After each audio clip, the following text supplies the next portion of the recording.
CBN Universidade. Gente, como eu já antecipei antes do intervalo, hoje a gente dá sequência àquela série especial em que a gente conversa com os professores da Universidade Federal do Espírito Santo que foram elencados numa lista divulgada pela Universidade de Stanford, nos Estados Unidos, como os mais influentes do mundo. Nós temos 13 aqui no Espírito Santo e a cada sexta-feira o nosso desafio é contar um pouco da história de como que é o trabalho deles aqui no estado. Na verdade, um trabalho que não é só aqui do estado, porque ele ganhou o mundo, né? Minha conversa de hoje é com o doutor em ciências, todos eles são docentes da UFES, né? Doutor em ciências e professor de graduação e pós-graduação em química da UFES e também do IFES, o Anderson Romão. Ei, professor, nos ouve? Ouço sim, bom dia. Seja bem-vindo, professor. Me conta um pouquinho como que é o seu trabalho aí na UFES, no IFES, e está nessa lista dos mais influentes. É um trabalho muito gratificante, né? Eu sou químico, né, de formação, tenho minha trajetória tanto na graduação, no mestrado, doutorado, e assim, o que eu fiz foi basicamente trazer a minha linha do doutorado, que é uma área, até em 2009, 2010, meio iniciante no Brasil, no estudo da área de ciências forenses, né, que envolve essa parte de segurança pública, também envolvendo controle de qualidade. E aí, ao retornar ao estado, né, então fiz toda a minha pós em São Paulo, né, na Unicamp, e ao retornar para cá, uma das coisas que aconteceu que foi muito interessante foi a busca de uma colaboração com a polícia científica, né, com os peritos criminais aqui do estado. E desde lá, 2010, né, 11 até 2025, então a gente está falando aí de 14 anos, a gente tem um acordo de cooperação com eles, né, onde a gente tem uma acessibilidade, né, na questão das amostras, que a maioria delas são controladas. E ao longo desses anos, a gente vem formando, né, desenvolvendo os métodos, né, analíticos avançados para ajudar a perícia e também a sociedade a desvendar quando você tem esses problemas assim de adulterações, aí a gente pode colocar matrizes diversas, né? Que vai desde alimentos, então a gente já pegou casos de azeite, a gente já pegou operações de combustível, a gente já trabalhou na questão de documentos, falsificação de documentos, de contratos. Recentemente, agora a gente está trabalhando muito com suplemento, e também a gente já pegou casos até de pedras preciosas, né? Então, assim, eu trabalho numa área que é bem da fronteira, né? Que eu nem chamo mais de ciências forenses, eu falo que é controle de qualidade. Então a gente ajuda também na questão de cena do crime, né? A gente já pegou casos de homicídios, com ocultação de cadáver, que o perito precisava saber se a vítima ela sofreu um problema assim de ser um crime usando arma de fogo, então a gente analisou esses resíduos da cena do crime. Então, assim, a gente faz um trabalho, o nosso grupo é muito grande, né? Então, alguns peritos também são alunos de pós-graduações, alunos procuram a gente querendo ser peritos, né, para fazer concurso. E a gente faz uma interação, a gente é bem interdisciplinar, né? Então, apesar de eu ser químico, o nosso laboratório tem engenheiro mecânico, engenheiro químico, farmacêutico, biólogo. Então, tem professores de diversas áreas. Nosso grupo é muito grande. Uhum. E isso tudo está dentro da UFES, professor? E do IFES? Isso. Eu tenho, atualmente, né, as coisas foram crescendo e tomando, assim, um aporte maior e um reconhecimento institucional. E esse ano a gente acabou de inaugurar um super laboratório no IFES Campus de La Velha, né, 80 metros quadrados de laboratório, né, instalação de mais de 40 equipamentos para fazer com que não só essa linha, como outras linhas que a gente tem, né, que a parte de diagnóstico clínico, a gente trabalha com médicos, tem uma parte de petróleo também. Então, assim, vem crescendo bastante. Então, assim, isso hoje está no IFES, mas a gente também coordena um laboratório na UFES, né? Então, houve um crescimento e a gente tem um acordo institucional entre essas duas instituições, IFES e UFES, ao longo do tempo. Que legal. E hoje, assim, eu acho que é um grande desafio, de fato, né? Essa indústria da adulteração, fazer com que o consumidor, ele de fato compre aquilo que ele está ali lendo, né? Como rótulo, como crível, né? Sim, isso é um grande desafio. A gente tem um problema que, então, assim, a gente consome uma série de produtos, mas, assim, se a gente for pegar, de fato, quando você for olhar, né, assim, nossa matéria-prima aqui do estado, né, vou começar por aí, né, café, né? Você vai no supermercado comprar um café hoje, você Uhum. quer saber se ele é 100% arábica e não tem adulteração de cascas e paus e milhos, né? Porque a gente merece consumir aquilo que a gente está pagando. Então, existe eu acho assim, uma carência da gente dar uma informação mais rápida para o consumidor e fazer com que essa resposta chegue mais rápido na prateleira, né? Então, imagine se quando a gente for comprar um produto, hoje, não só o café, a gente pode botar o cacau também, né? O Espírito Santo vem crescendo muito na produção de cacau e a gente também tem estudos no laboratório com essas duas frentes.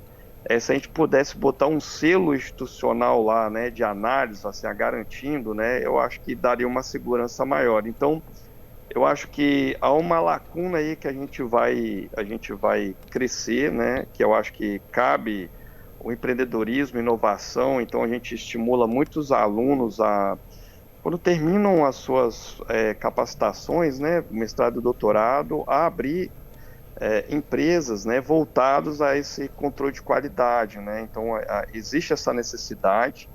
A gente sabe de casos passados aí que aconteceu em Minas Gerais de contaminação da cerveja, Isso. né? Você vê o consumo da cerveja artesanal, né? Então, assim, essa garantia aqui no próprio Espírito Santo, a gente trabalhou naquela operação grande que teve de adulteração de azeite, eu não sei se você lembra, né? Que Lembro. foi uma apreensão muito grande aqui. Assim, a gente recebeu mais de 60 garrafas, não me recordo quantas marcas eram, mas eram marcas novas. Naquela ocasião, eu lembro que a provocação veio até do próprio vendedor, né? Que ele estava perdendo o mercado, né? Ele importava para o Brasil esse azeite de qualidade extra virgem, né? E ele estava deixando de vender. Então, quando ele chegou no supermercado para entender o que estava acontecendo, havia concorrentes, né, com preços bem menores, né? Então ele começou a questionar a própria polícia civil o que estava acontecendo ali, levando a essa investigação.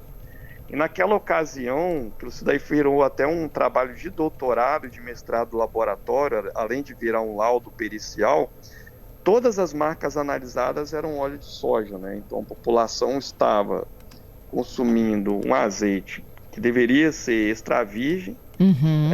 e era 100% óleo de soja. Então, além de provocar um dolo, né, no consumidor, você pode fazer algo extremamente prejudicial à saúde também do consumidor. Entendido. Professor, e hoje, e no caso também você falou da perícia forense aí, né, de ajudar o trabalho de investigação, identificação, por exemplo, né, de casos de homicídio, como é que é? Vocês vão em loco?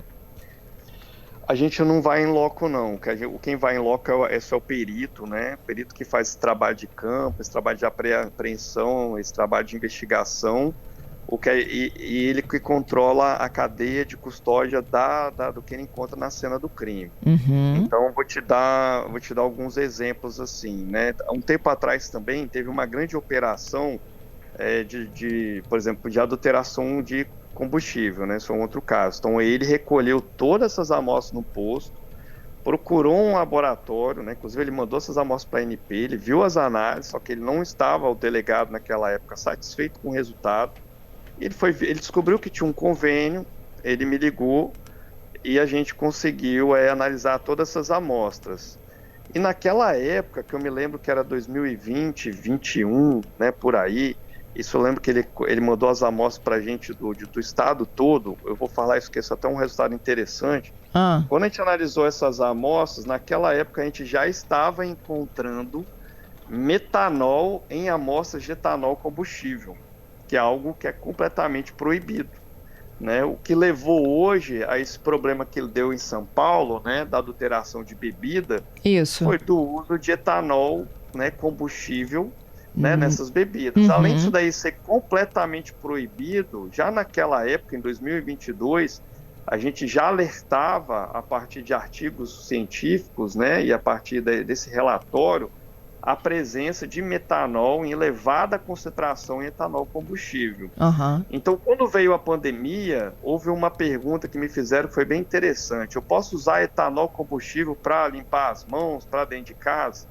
E uma das respostas foi que isso não pode ser feito, né? Porque a qualidade do etanol combustível ela é bem inferior ao etanol que a gente usa dentro de casa. Então, tipo assim, tem esse tipo de trabalho que a gente faz, que a gente precisa melhorar a comunicação, né? E fazer essa informação chegar para a sociedade. Então, eu acho que um painel como esse que vocês estão promovendo, né, e toda isso eu acho extremamente importante. A gente teve casos também de apreensão de gemas, né, de pedras preciosas da polícia, né, pedras questionadas, né, gemas são, para quem está nos ouvindo, né, são pedras preciosas, houve uma grande apreensão também da polícia, então essas amostras foram no laboratório, e a gente, em parceria com o Departamento de Gemologia da UFES, a gente conseguiu também ajudar para falar se o que estava sendo entregue para a gente analisar, se era realmente, por exemplo, esmeralda azul, se era esmeralda verde, se era topázio. A gente conseguia dar uma informação também sobre a pureza, né, sobre, enfim. Então, a gente vem trabalhando nesse tipo de parceria, né, vem dando certo, né? E uma outra situação que foi interessante, que foi bem desafiador, essa que eu comentei também, que você perguntou, né, se a gente vai na cena do crime, né? Então teve uma situação de homicídio, né, que aconteceu aqui no estado, na verdade sempre tem, né? E um dos métodos que a gente tem desenvolvido é detectar a presença de resíduos de munição em vítimas, né? Então a gente tinha desenvolvido um método na época que é pegar 3 elementos, que é chumbo, bário e antimônio, em vítimas que sofreram arma de fogo, né? Tipo assim, vítimas já com o corpo em decomposição. Porque aí Então a resquícios demanda aí de arma, né?